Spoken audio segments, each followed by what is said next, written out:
There's a lot of mystery around road tubeless, it would seem. What is it? What's the point of it? And is it worth it? So here's what we think.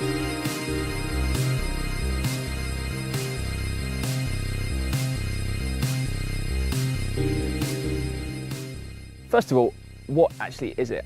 Well, simply using a tubeless specific tyre and a sealed rim, you can dispense with your inner tubes. Now you either leave the setup like that, or more usually, you add in a little bit of liquid latex sealant. So what's the point of it? Well, fundamentally, you get massively improved puncture resistance. By removing the inner tube completely, you eliminate pinch flats, and then with your liquid latex sealant, that actually seals small holes in the tyre as you're riding along with only minimal loss of pressure, meaning that you don't have to stand by the side of the road changing inner tubes. Now, if you do get a puncture whilst you're out, you can simply stick an inner tube in and it'll get you home, meaning you can then fix the tyre with a patch kit when you get back. In addition, some people claim that removing the inner tube helps to improve rolling resistance, and that removing the inner tube also helps to make the system lighter. Now, we checked that one back at GCN HQ. The wheels are the same generally, whether tubeless or non-tubeless. So any difference in weight is going to come from the tyre and the tube, or lack thereof. Now, we're using Schwalbe tyres here. So first of all, let me put the non-tubeless tyre on the scales, along with the inner tube, minus valve cap and lock ring, obviously. And that comes up as 308 grams. Let's repeat that for the tubeless. First of all, obviously, we're going to have to put our sealant on. Zero that. Then the tyre, which is significantly heavier, it's next to 100 grams over the non-tubeless version. And then the valve as well, with lock ring this time, has to be done. And that comes in at 382 grams. So an extra 74 grams per wheel for the privilege of running tubeless, which is quite a significant weight disadvantage. What about installation? Now, if you've watched our How to Set Up Road Tubeless video, you'll see that we didn't really have any problem. Regardless, I still have reservations compared with how easily you can set up a standard tyre, especially if you've got a good rim tyre combination. Now, tubeless tyres by their very nature have to be really tight on the rim, and that can be a massive pain. While it's unlikely that you'll puncture in the field, if you do and you have to pop a tube in the tyre, then you don't want to get stranded by the side of the road because you can't get the freaking tyre off the rim.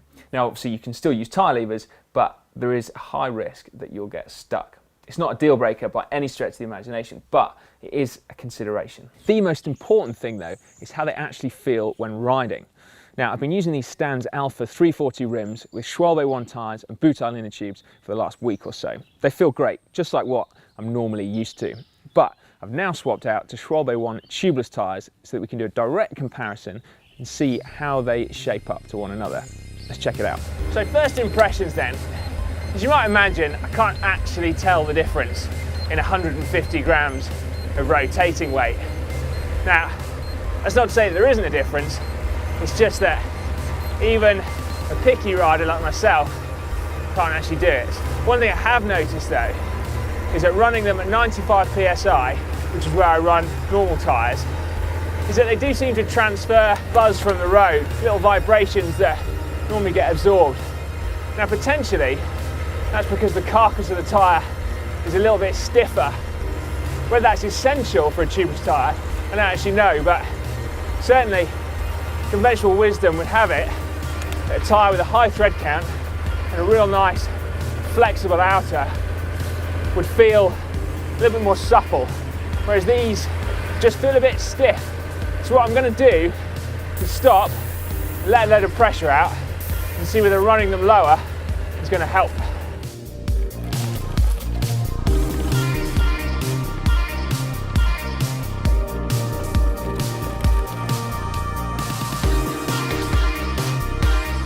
That's a heck of a lot better actually.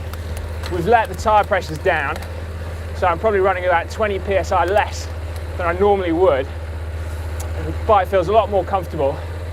Dare I say, a lot more normal. It handles like it did when I had the standard clincher tyres on. Because I'm only using 80 PSI in there, normally the tyres would squirm a bit if I'm cornering hard.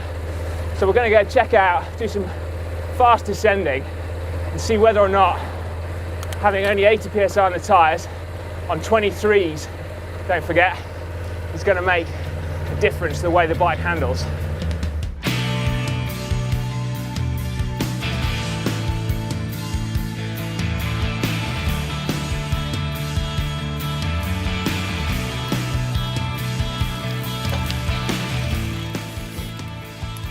So, is it worth it? Well, like so many recommendations for bikes or bits of bikes, a lot of it depends on your riding style and where you ride it. Now this ride for me confirmed what I kind of already thought from previous outings on tubeless tyres, and that is that for pure performance oriented riders, I'm not sure there's all that much to recommend it. Obviously there's a slight weight penalty, but for me it's the lack of feel and the lack of suppleness in the tyre casing that means that it doesn't feel quite as lively as the kind of tyres that I normally like to ride.